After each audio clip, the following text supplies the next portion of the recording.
Hello and welcome to another episode of Coffee with SamPaul, and I'm in my favourite cafe in my locale, which is Sorelli on Port Road in Welland, and I'm joined today by Wez. How you going, man? Good, mate. How are you? I'm really good, thank you. Yeah, really good. So we were just sort of kind of getting a bit of an overview of what you do off camera, but so you're a life coach as such, Yeah. if you want to give us a bit of an idea about what you do and kind of how the journey kind of to bring you to this point. Yeah. So I'm on a coaching, bit of a coaching run at the minute. So I am a life coach, and my wife and I both started studying at the same time. Yep. And so we I actually have a bit of a history in addiction, and I was struggling and trying to, I guess, find a way out. And the options were sort of rehab, which I tried to get into, and 3 times got knocked back. Yeah, right. 3 months consecutive, and so that was a bit of a heavy hitter for us in our relationship. And so I started looking at other modalities and got my own coach. Yep. So I started going to some beach sessions, doing some ice baths, and met a coach down there. And so he had studied in NLP, hypnotherapy. Oh, fantastic. So I started seeing a coach and got really good results with that holistic approach. That's incredible. Yeah. I have to ask, I've not ever heard of people being knocked back from rehab. What's the sort of story behind that? It was, I won't name it, but a particular one that I went through, That's fair. Probably a month out, so 3 days before the first time I was supposed to go in for my first consult, I got a text message, and they'd had, someone was sick and they were overloaded. So I think since then I've found out that with the rehab, there's such a need for it. So many people are trying to get in there. There's not enough People doing it. Well, there's not enough space in rehab for the amount of people that need it. That's really sad, isn't it? Yeah. To hear like that. There's so many people needing it. Yeah, it is. It's something obviously within my circle now and people that I've worked with, and I like to obviously still be hands-on in that area, in the addiction area. And it seems to be a bit of a crisis at the minute. Is there's just so many people that want to get into rehab and are just unable to, and so that's when I guess I diverted paths and went down the holistic approach. So I feel like that kind of seems to be a growing thing too, like the holistic approach to a lot of different situations. I've actually had a couple of hypnotherapists and life coaches on the show, which has been a real eye-opener for me, not just in the fact of what they do, but the kind of things that they tackle as well, the kind of problems and issues that people have got that they tackle. And it really seems to be getting great results. Like, do you think that was probably a better way for you to kind of deal with what you were dealing with? Yeah, 100%. I think obviously any process of dealing with some trauma and dealing with some underlying issues is a process. Yeah. And I think by the holistic approach, it's a really thorough way of actually clearing things in your life beyond addiction. What I've been able to gain and the areas I've been able to really hone in on, way exceed, I guess, maybe going to rehab. My thing with rehab now, looking back, is that, you go to rehab and you get put onto a medication to get rid of this addiction, and so you go on to something else, and I think where the problem lies in that little in-between bit is you're not actually digging to that root cause. You're not actually getting into what is the underlying thing that's holding you in that state of mind. I've often had that kind of issue with a lot of approaches to dealing with certain things like traumas, and I've myself have struggled with anxiety a fair bit. Thankfully, kind of feel like I've got a really good grasp on it now. Yeah. But one of the ways that I did that, and coming back to what I said about the kind of the issues I see, is I find a lot of the time we're dealing with the symptoms and not the, as you said, root cause. And once I started for my journey, once I started kind of really looking into what was causing me to feel anxious and why that was being a problem, why that was causing a problem for me, I found I've got some really good growth in that area, and I find I mean, I'm not going to say I don't get anxious now, but I definitely don't get it on the same You level. have a better handle on it. Yeah, and now these days, because one of the things for me, for my journey, is that I discovered that the feeling I got when I was anxious about something was very similar to the feeling I get before I get on stage to perform. The difference between anxiety was obviously like, oh no, I don't want to be anxious, but performing, I love it. You know what I mean? So when I start feeling anxious, quite often what I find helps for me is to think I'm going to get on stage, I'm getting on stage, and I'm about to jump on, and I find that kind of helps divert my brain thinking to a more positive, outcome. And so, I feel like the method you've used there, like the holistic approach, definitely kind of tackles more of the whole problem, not just the symptoms. Yeah, and I think, I guess generally speaking as males, I know speaking from my behalf, growing up, you sort of, I guess you're conditioned to suppress emotion, and what happens is when you get to our age and you've got some anxiety or you've got fear of failure or whatever it is, it's really hard to get to that feeling underneath it, because for so long you've just pushed it down. You just lay it over it. I'm not scared, or I'm not emotional, or I'm not sad, or so 100%. I think that's with the gentleness of hypnotherapy, NLP, neuro-linguistic programming. That's That's just a very gentle way to get in and find those areas, because so often we go, I don't have any trauma, I don't have anything, and it's because we're looking at trauma as this. When in reality, trauma is anything. 100%. Yeah. I love that you highlighted that, because that's one of the best things I've found with doing this show is I have conversations with people that I feel like society kind of needs to be having more. Like you said, we suppress those emotions as growing up in that kind of time we grew up in, and we don't have these kind of conversations, or we weren't having these kind of conversations because we were just pushing it aside and like acting like it didn't exist, or learned behaviours and modelled. That's sort of you learn that from not just your parents, from your older siblings, from your cousins, like from everyone in and around you as a child. So most definitely, 100%. So what prompted you then to I guess take what you'd learned from your own journey and your own sort of traumas and your own your addiction journey and so forth?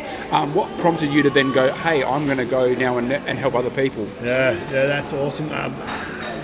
It was sort of a thing, I guess I didn't really have a choice, because once I got the results that I got, and it's not to say it was easy, it was hard work, and I had to do a lot of, and still continually do a lot of work on myself, but I think once I felt the power of that transformation, and actually not just brushing over it, like getting deep and actually being able to clear some things, I was just like, this is what I have to do. I've always loved and wanted to help people, but when I had my own coaches, and still do, and I see how effective these things were, I was like, I'm in.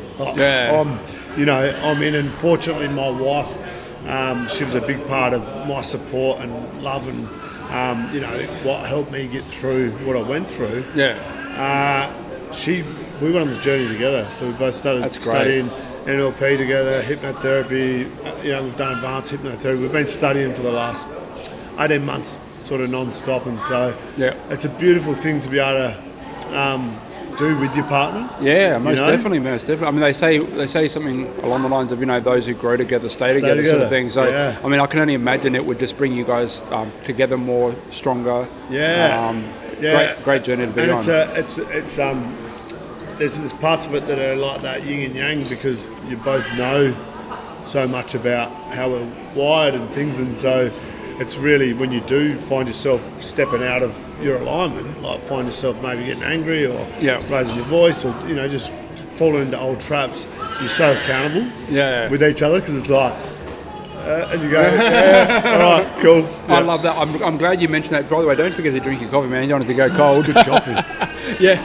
But like that's something that I myself discovered, fairly recently, with a few different sort of things that I've been sort of trying to get done and doing that. Like I've been teaching myself guitar, and one of the biggest things for me has been making myself accountable. So I've actually found someone else who's learning guitar around the same sort of level as me, and we catch up and we talk about it, we discuss what we're doing, and we share what we've learned, because obviously we both learn differently, so we can share. But the biggest thing has been the accountability. So we decided we're going to set goals. So like maybe we might learn the same song together, we might work to learn the same chord together, and then we catch up again, and we kind of talk about it and see where we're at. And if one of us hasn't, or we both haven't, we talk about why we didn't. Yeah, it's that. So you're pulling each other up all the time. Yeah, exactly. And I think for me, I feel like society has lost a lot of that attitude. It's coming back, definitely. Like with people like yourself and a lot of people I've spoken to on the show as well. We're bringing it back, but I feel like society lost that with like your internet and your social media, because we're losing that genuine connection. We're doing this electronic connection, and without that connection, we don't have that genuine accountability. Yeah. And so it's so good to see people like yourself and your wife, and the other people like that I've spoken to as well, bringing this sort of stuff back and really, bringing it to the people, because at the end of the day, like I think we're not very healthy societally without that kind of a bit of accountability. And it's quite an interesting point, because I feel like you touched on phones and social media and that sort of thing, and I think what a big problem is a lot of people, and I've done it myself, is you live in this fantasy world where you sit and you watch a reel or you see something, you're like, oh yeah, I'm listening to Eckhart Tolle, or you hear a good thing and you're like, oh, I'm motivated.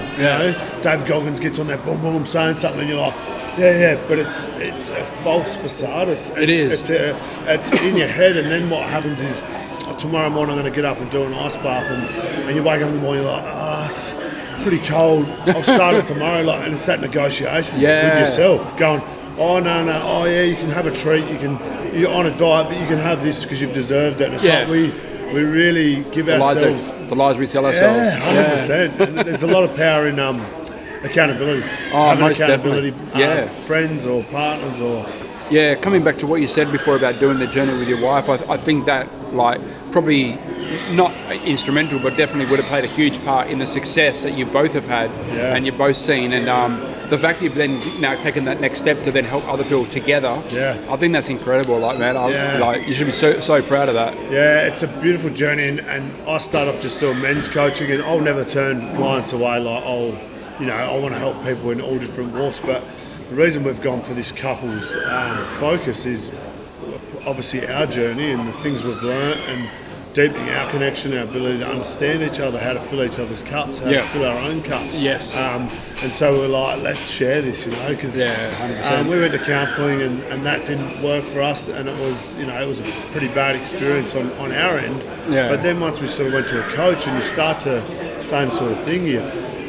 My wife's been telling me about love languages for 4 years, and then we went to a coach, or I went to a retreat, and they explained it to me, and then I'm like, babe, love it, and she's like, sometimes you just need that person, isn't emotionally invested to, you can hear different. 100%, and I think too, one thing I've learned is that we learn lessons over and over and over, but we don't fully take those lessons until we're ready, and maybe that retreat was when you were ready to finally hear what your wife had been saying to the poor thing, trying to tell you about love languages, and it's like, and then finally someone else says, and she's like, drops different. But no, it does. I mean, and like I said, being not emotionally invested definitely makes a big difference, because I guess it leaves open to your mind overworking and kind of questioning their motivation for telling you about it. But when it's someone who's completely removed from your life, emotion and judgment and everything's then gone. you know it's coming from, there's no question. You can't